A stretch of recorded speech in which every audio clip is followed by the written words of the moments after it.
ओम शांति। आज 23 तारीख की साकार वाणी है। सद्गुरुवार का दिन। सदगति के दाता सतगुरु बाबा की हम बच्चों के प्रति मीठी प्यार भरी शिक्षाएं। मीठे बच्चे, सबसे अच्छा दैवी गुण है शांत रहना, अधिक आवाज में न आना, मीठा बोलना। तुम बच्चे अभी टॉकीज से मूवी से साइलेंस में जाते हो। मीठे बच्चे, सबसे अच्छा दैवी गुण है शांत रहना, अधिक आवाज में न आना, मीठा बोलना। तुम बच्चे अभी टॉकीज से मूवी से साइलेंस में जाते हो, इसीलिए अधिक आवाज में न आओ। इसीलिए क्योंकि तुम बच्चे मूवी से अब साइलेंस में जाते हो, अधिक आवाज में न आओ। आज का प्रश्न है, किस मुख्य धारणा के आधार से सर्व दैवी गुण स्वतः आते जाएंगे? किस मुख्य धारणा के आधार से? ऐसी कौन सी मुख्य धारणा हमारे जीवन की बन जाए जिसके आधार पर अनेक सहज स्वतः दैवी गुण आते जाएंगे? उत्तर है आप सभी के मन में भी अवश्य उत्तर आया होगा। मुख्य धारणा है पवित्रता की, जो सर्व दैवी गुणों की जननी कही जाती है। इसलिए बहुत अच्छा उत्तर बाबा ने दिया है, जिससे सहज स्वतः हमारे जीवन में अनेक दैवी गुणों की धारणा हो सकती है। लेकिन उसके लिए मुख्य धारणा पवित्रता की। देवताएं पवित्र हैं, इसीलिए उनमें दैवी गुण हैं। इस दुनिया में कोई में भी दैवी गुण नहीं हो सकते। रावण राज्य में दैवी गुण कहाँ से आए? तुम रॉयल बच्चे अभी दैवी गुण धारण कर रहे हो। जो रियलिटी में सत्य की आत्माएं हैं, सूर्यवंशी आत्माएं, रॉयल फैमिली की आत्माएं, आज वो आत्माएं, तुम रॉयल बच्चे अभी दैवी गुण धारण कर रहे हो। आज का गीत है, भोलेनाथ से निराला कोई और नहीं, बिगड़ी को बनाने वाला, सर्व की झोली भरने वाला कोई और नहीं। ओम शांति। अभी बच्चे समझते हैं कि बिगड़ी को बनाने वाला वह एक ही है। भक्ति मार्ग में अनेकों के पास जाते हैं, कितने तीर्थ यात्राएं आदि करते हैं। बिगड़ी को बनाने वाला, पतितों को पावन बनाने वाला वह एक ही है। सदगति दाता, गाइड, लिबरेटर भी वह एक ही है। अब गायन है, परंतु अनेक मनुष्य अनेक धर्म, मत, पंथ, शास्त्र होने के कारण अनेक रास्ते ढूंढते रहते हैं। सुख और शांति के लिए सत्संगों में जाते हैं ना। जो नहीं जाते वह, जो सुख शांति का मार्ग समझते हैं तो सत्संगों में, भक्ति मार्ग में जाते हैं ना। परंतु जो नहीं जाते हैं वो मायावी मस्ती में ही मस्त रहते हैं। यह भी तुम बच्चे जानते हो कि अभी कल युग का अंत है। मनुष्य ये नहीं जानते कि सतयुग कब होता है, अभी क्या है। ये तो कोई बच्चा भी समझ सकता है। वर्तमान समय यह घोर कलयुग है, ये तो बच्चा भी समझ सकता है। नई दुनिया में सुख, पुरानी दुनिया में जरूर दुख होता है। इस पुरानी दुनिया में अनेक मनुष्य हैं, अनेक धर्म हैं।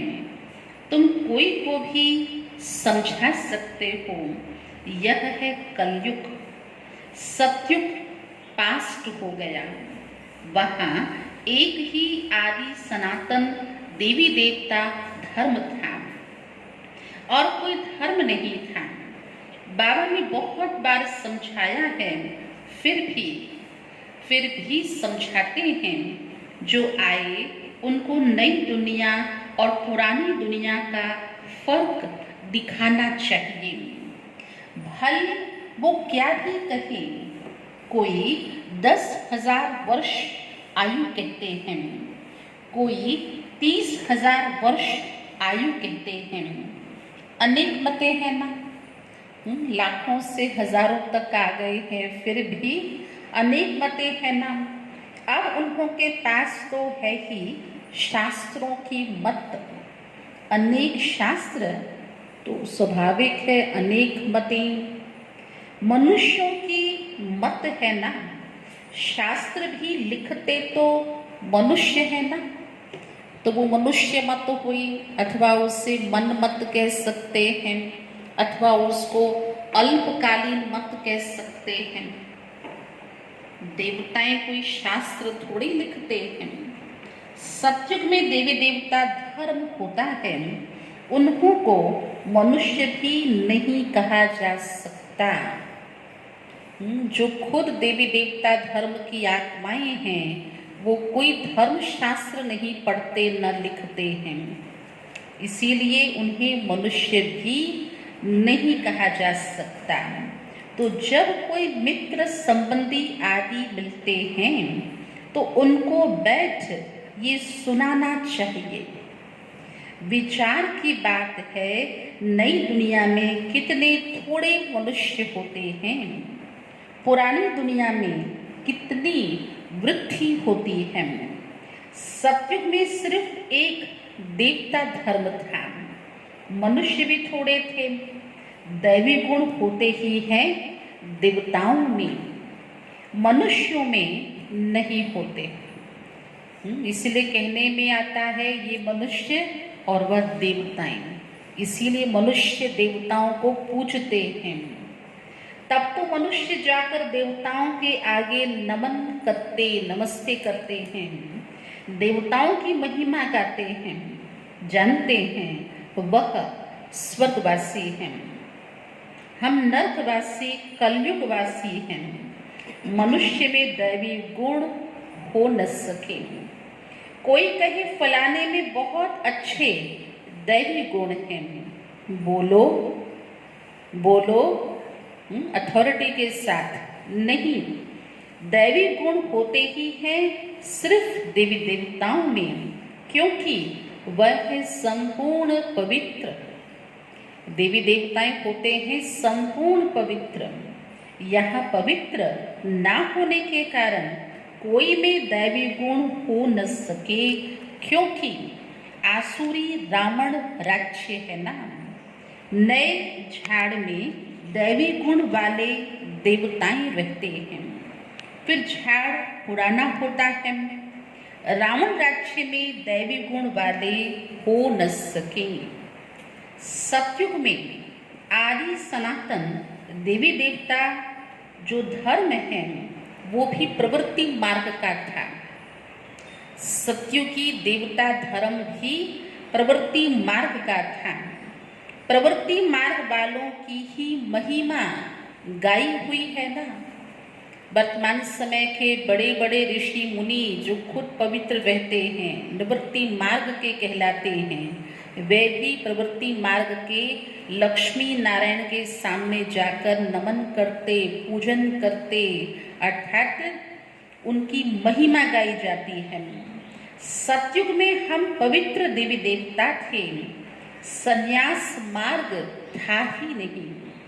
कितनी पॉइंट्स मिलती हैं इस पवित्रता की मुख्य धारणा के लिए, कितनी न पॉइंट्स मिलती हैं, परंतु सभी पॉइंट्स किसकी बुद्धि में रह न सके। पॉइंट्स भी भूल जाती है ना, इसीलिए फिर फेल हो जाते हैं, दैवी गुण धारण नहीं करते हैं। एक ही दैवी गुण सबसे अच्छा है, जास्ती कोई से ना बोलना। बोलेंगे तो बात बढ़ती है, बात का बतंगड़ बनता है, अर्थ का अनर्थ होता है। इसलिए बाबा ने कहा जास्ती कोई से ना बोलना, मीठा बोलना, बहुत थोड़ा बोलना, क्योंकि तुम बच्चों को टॉकी से मूवी, मूवी से साइलेंस में जाना है। ये भी बहुत अच्छी आज की धारणा हमारे जीवन में हम कर सकते हैं प्रैक्टिस के रूप में।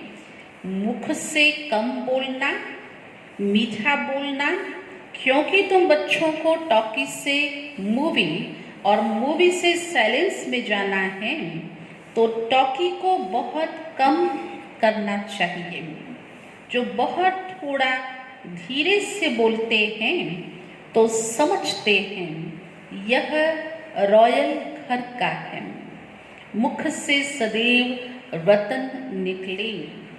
सन्यासी अथवा कोई भी हो तो उनको नई और पुरानी दुनिया का कॉन्ट्रास्ट बताना चाहिए। सतयुग में दैवी गुण वाले देवताएं थे, वह प्रवृत्ति मार्ग था। तुम सन्यासियों का धर्म ही अलग है, फिर भी यह तो समझते हो ना, नई सृष्टि सतो प्रधान होती है, अभी तमो प्रधान है। आत्मा तमो प्रधान होती है तो शरीर भी तमो प्रधान मिलता है। अभी है ही यह पतित दुनिया, सभी को पतित कहेंगे। वह है पावन, वह नई सृष्टि देवी देवताओं की दुनिया, वो है पावन सतो प्रधान दुनिया। वही नई दुनिया सो अब पुरानी होती है। इस समय सभी मनुष्य आत्माएं नास्तिक हैं, इसीलिए ही हंगामे होते हैं। धनी को ना जानने के कारण ही आपस में लड़ते झगड़ते रहते हैं। इसीलिए कहा इस समय मनुष्य नास्तिक हैं। रचयिता और रचना को जानने वाले को आस्तिक कहा जाता है। संन्यास धर्म वाले तो नई दुनिया को जानते ही नहीं, तो वहाँ आते ही नहीं हैं। इसीलिए कहेंगे कि वो भी रचयिता को नहीं जानते। भल निवृत्ति मार्ग है, सन्यासी हैं, लेकिन रचयिता बाप को नहीं जानते हैं। इसीलिए भी उन्हों में भी मतभेद, मत मतांतर होता है। बाप ने समझाया है, अभी सभी आत्माएं तमो प्रधान बनी हैं, फिर सभी आत्माओं को सतो प्रधान कौन बनाए? वह तो बाप ही बना सकते हैं। सभी आत्माओं को सतो प्रधान बाप ही बना सकते हैं। सतो प्रधान दुनिया में थोड़े मनुष्य होते हैं, बाकी सभी मुक्ति धाम में रहते हैं, जहाँ हम आत्माएं निवास करती हैं। उनको कहा जाता है ब्रह्मांड, ब्रह्म महतत्व। आत्मा तो अविनाशी है, तो ये अविनाशी नाटक है जिसमें सभी आत्माओं का पाठ है। वो है ब्रह्म महतत्व, आत्माओं के निवास का स्थान। फिर जब पाठधारी आत्माएं आती हैं तो यह सृष्टि रंगमंच, ये है अविनाशी नाटक। नाटक कब शुरू हुआ? नाटक कब शुरू हुआ यह कभी कोई मनुष्य बता न सके। ये अनादि ड्रामा है ना। कोई सिर्फ कह देते हैं, परंतु बाप तुम बच्चों को बताते हैं पुरानी दुनिया को नई बनाने के लिए बाप को भी यहाँ आना पड़ता है। ऐसा नहीं कि बाप नई सृष्टि रचते हैं, जब पतित होते हैं तब ही पावन बनाने के लिए बाप को पुकारते हैं। सतयुग में कोई पुकारते नहीं, है ही पावन दुनिया, रावण पतित बनाते हैं, परमपिता परमात्मा आकर पावन बनाते हैं। आधा आधा जरूर कहेंगे। भगवान और फिर रावण दोनों के पाठ का, दोनों का हिस्सा आधा आधा कहेंगे। ब्रह्मा का दिन और ब्रह्मा की रात तो आधा आधा कहेंगे। ज्ञान से दिन होता है, वहाँ अज्ञान है नहीं। भक्ति मार्ग को अंधियारा मार्ग कहा जाता है। देवताएं पुनर्जन्म लेते लेते फिर अंधियारे में आते हैं।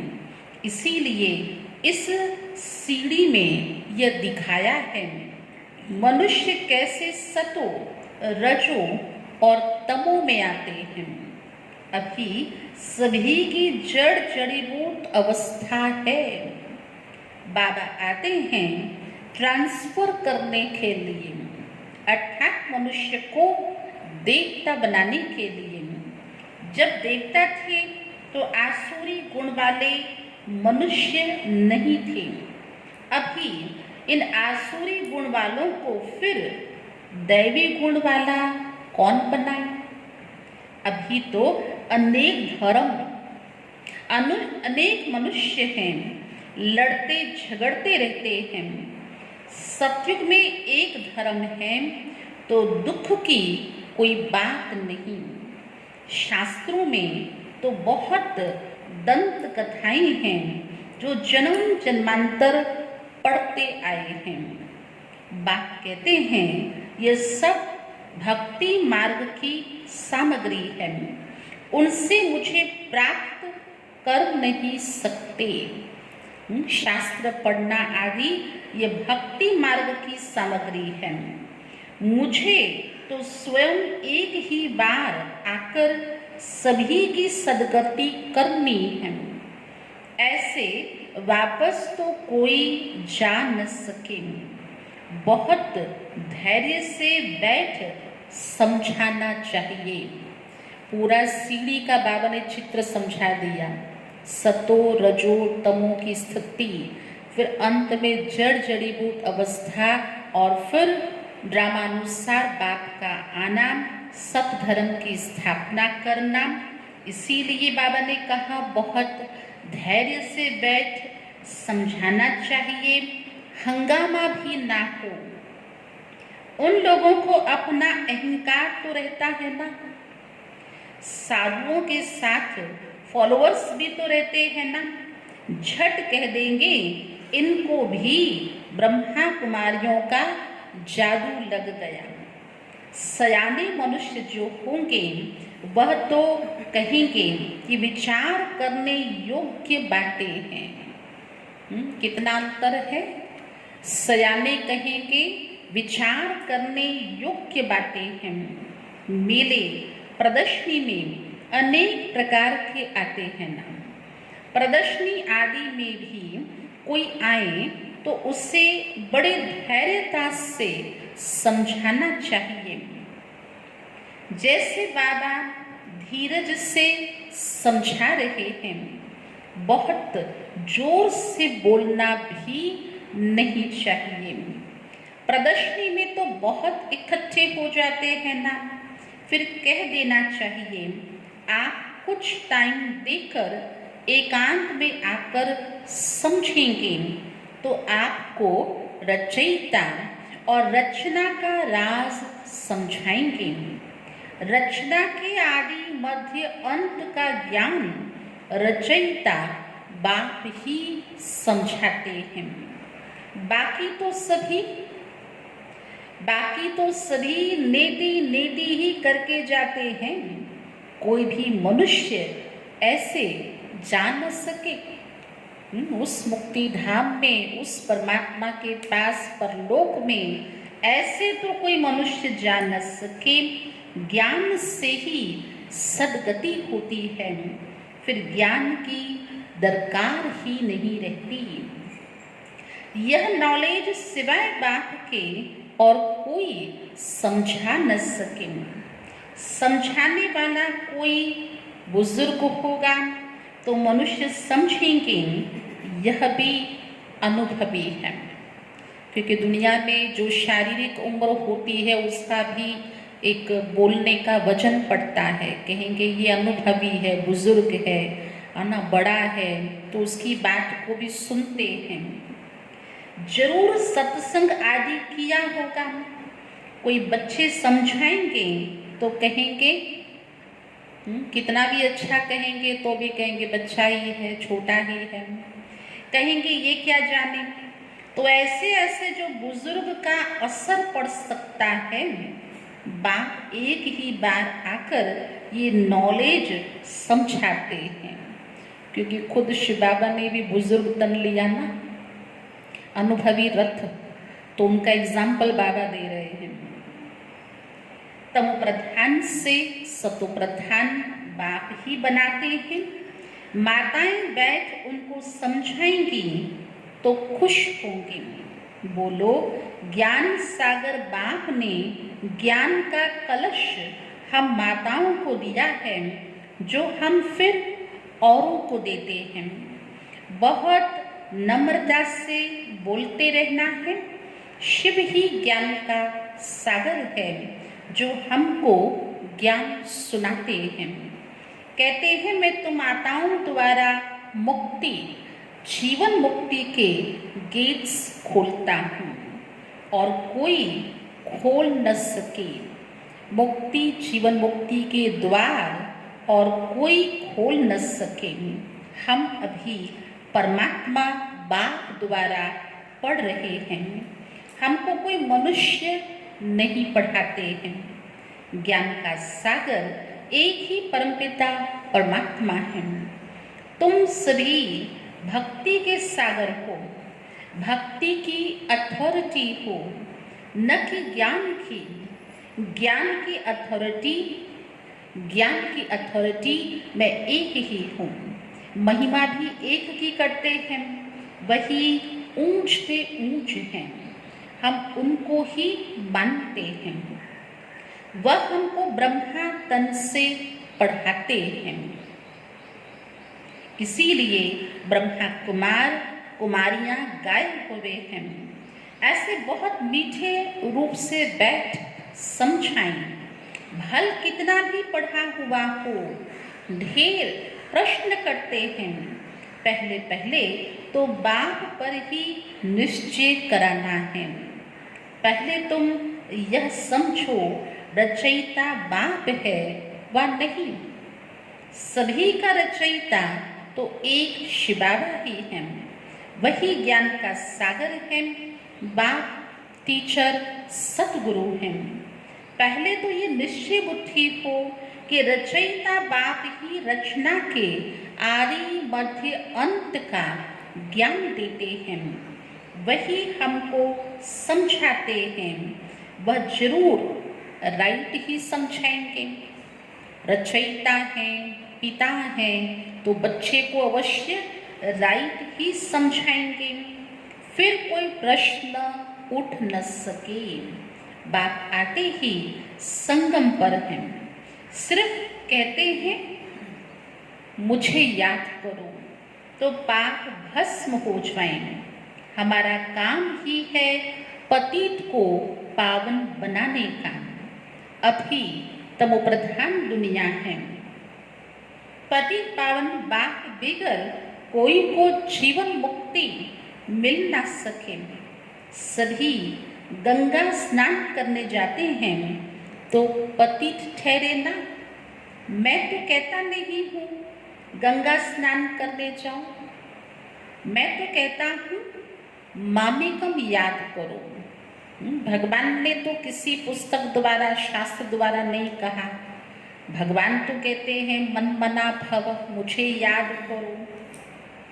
मैं तो कहता हूँ मामेकम याद करो। मैं तुम सभी आशिकों का माशूक हूँ।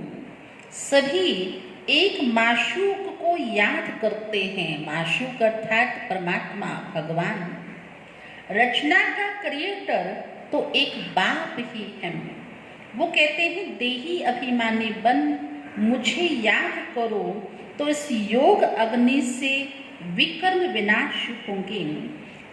यह लोग बाप अभी, यह भी जो योग है यह भी बाप अभी ही सिखलाते हैं, जबकि पुरानी दुनिया बदल रही है, विनाश सामने खड़ा है।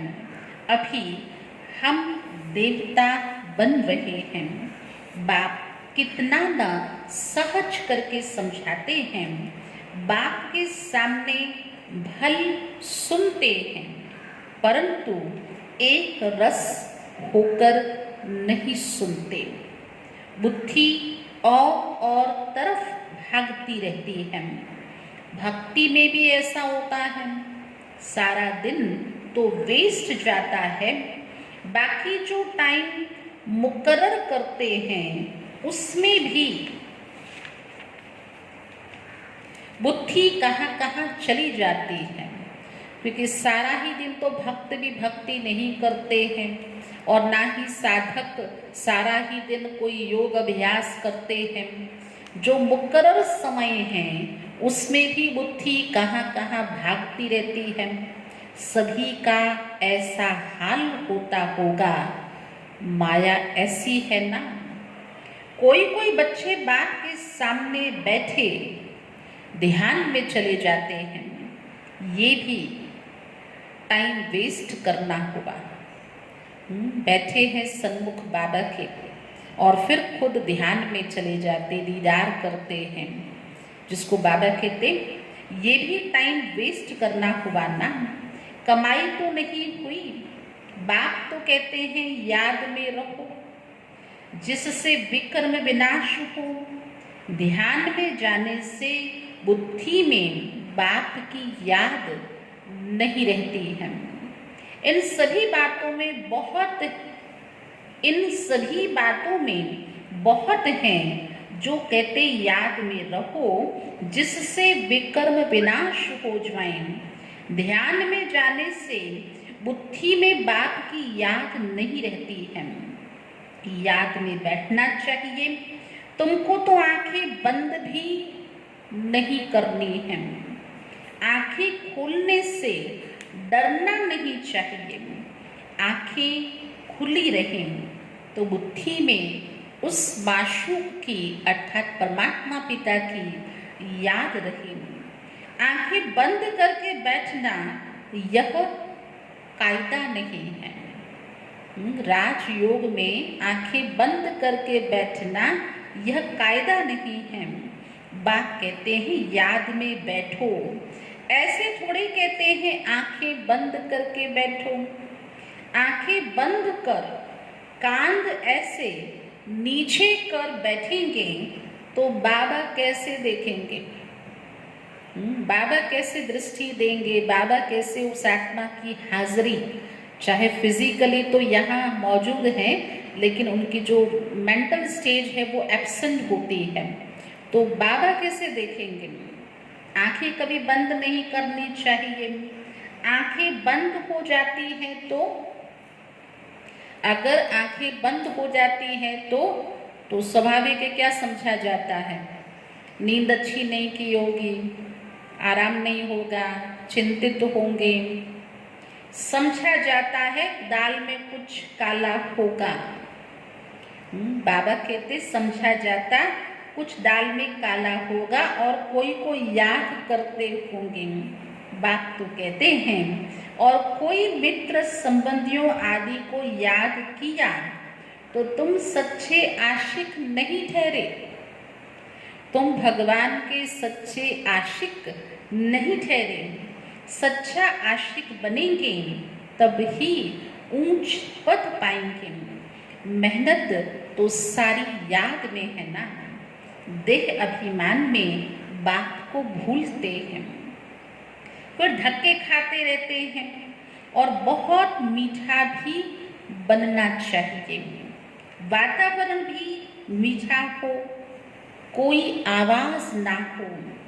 कोई भी आए तो देखे बात कितनी मीठी करते हैं।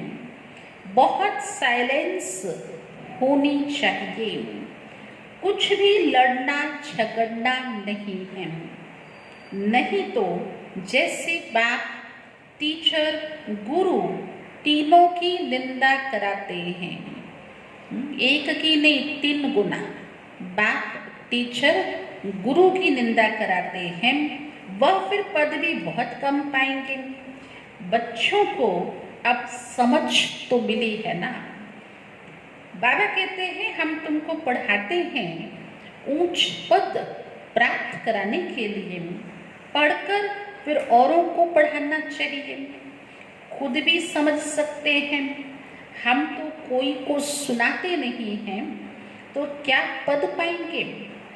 प्रजा तो नहीं बनाएंगे तो क्या बनेंगे? योग नहीं, ज्ञान नहीं, तो फिर जरूर पढ़े हुए के आगे भरी ढोनी पड़ेगी। अभी मुख से तो वर्तमान समय ज्ञान सुनाने की सेवा नहीं कर सकते हैं, लेकिन जो बाबा ने कहा दूसरों को पढ़ाना अर्थात अपने चलन से समझाना, व्यवहार से ज्ञान को समझाना, क्योंकि वैसे तो इकट्ठा नहीं हो सकते हैं, इसीलिए हम डिस्टेंस पर भी ये पढ़ाई पढ़ रहे हैं। बाकी और कोई तो ऐसे सुनाते नहीं तो क्या पद पाएंगे? प्रजा नहीं बनाएंगे तो क्या बनेंगे? योग नहीं, ज्ञान नहीं, तो जरूर पढ़े हुए के आगे भरी ढोनी पड़ेगी। अपने को देखना चाहिए, इस समय नापास हुए तो कम पद पाया तो कल्पांतर कम पद हो जाएगा। बाप का काम है समझाना, नहीं समझेंगे तो अपना ही पद भ्रष्ट करेंगे। कैसे किसको समझाना चाहिए वो भी बाबा समझाते हैं। जितना थोड़ा, जो विशेष आज बाबा ने कहा धैर्यता से समझाना, बैठकर एकांत में समझाना, कम बोल करके किन्हीं मुख्य मुद्दों पर समझाना, जिससे सामने वाला प्रश्न भी न कर सके और निश्चय भी बैठ जाए। जितना थोड़ा और आहिस्ते बोलेंगे उतना अच्छा है। बाबा सर्विस करने वालों की महिमा भी करते हैं ना, बहुत अच्छी सर्विस करते हैं तो बाबा की दिल पर चढ़ते हैं। सर्विस से ही तो दिल पर चढ़ेंगे ना। याद की यात्रा भी जरूर चाहिए, तब ही सतो प्रधान बनेंगे। सजा जास्ती खाएंगे तो पद कम हो जाएगा। पाप भस्म नहीं होते हैं तो सजा बहुत खानी पड़ती है। पद कम हो जाता है, उसको घाटा कहा जाता है। वह भी व्यापार तो है ना, तो घाटे में नहीं जाना चाहिए। अच्छे समझो सजाने बच्चे, घाटे में नहीं जाना चाहिए। दैवी गुण धारण करो, ऊंच बनना चाहिए। बाबा उन्नति के लिए किस्म किस्म की बातें सुनाते हैं। अब जो करेंगे सो पाएंगे। तुमको परिस्तानी बनना है, तुमको परिस्तानी अर्थात स्वर्गीय बनना है। गुण भी ऐसे धारण करने हैं। अच्छा, मीठे मीठे सीही रथे बच्चों प्रति माता पिता बाप दादा का याद प्यार और गुड मॉर्निंग। रूहानी बाप की रूहानी बच्चों को नमस्ते। रूहानी बच्चों की रूहानी बाप दादा को याद प्यार, गुड मॉर्निंग और नमस्ते। धारणा के लिए किसी से भी बहुत नम्रता और धीरे से बातचीत करनी है। बोलचाल बहुत मीठा हो। चाहे आज की मुरली में बाबा ने बहुत हमारी जो फिजिकल ऑर्गन हैं, जो जिस्मानी कर्म इंद्रियां हैं, उनसे किए हुए कर्म के ऊपर बाबा ने समझाया है, लेकिन है तो ये आत्मा की सूक्ष्म धारणाएं। कम बोलना, धीरे बोलना, नम्रता से बोलना, बोलचाल बहुत मीठा हो, साइलेंस का वातावरण हो, कोई भी आवाज ना हो, तब सर्विस की सफलता होगी।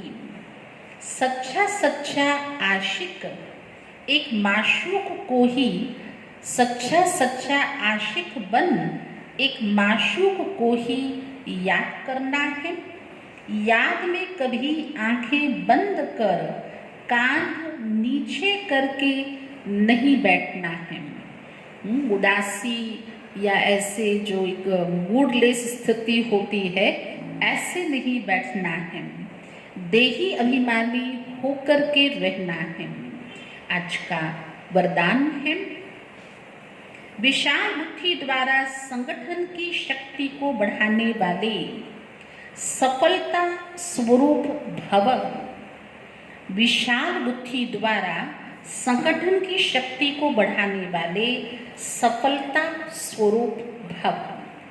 संगठन की शक्ति को बढ़ाना ये ब्राह्मण जीवन का पहला श्रेष्ठ कार्य है, जो हम सभी अब तक भी कर रहे हैं।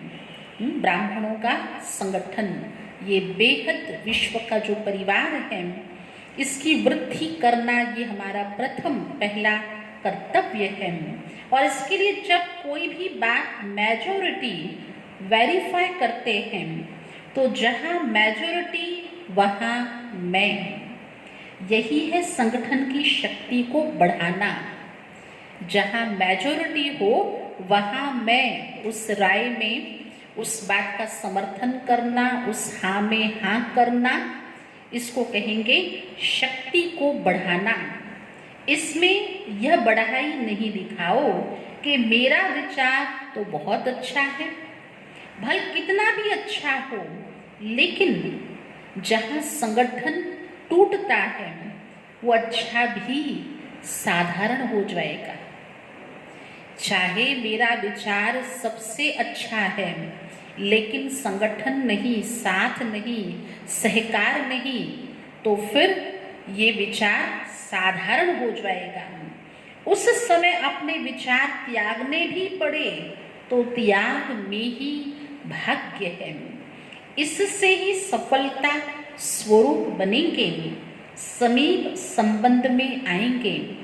संगठन की वृद्धि के लिए, इस श्रेष्ठ कर्तव्य के पालन के लिए, सफलता स्वरूप बनने के लिए, समीप संबंध में लाने के लिए अपने विचार का भी त्याग करना पड़े तो इस त्याग में ही भाग्य है।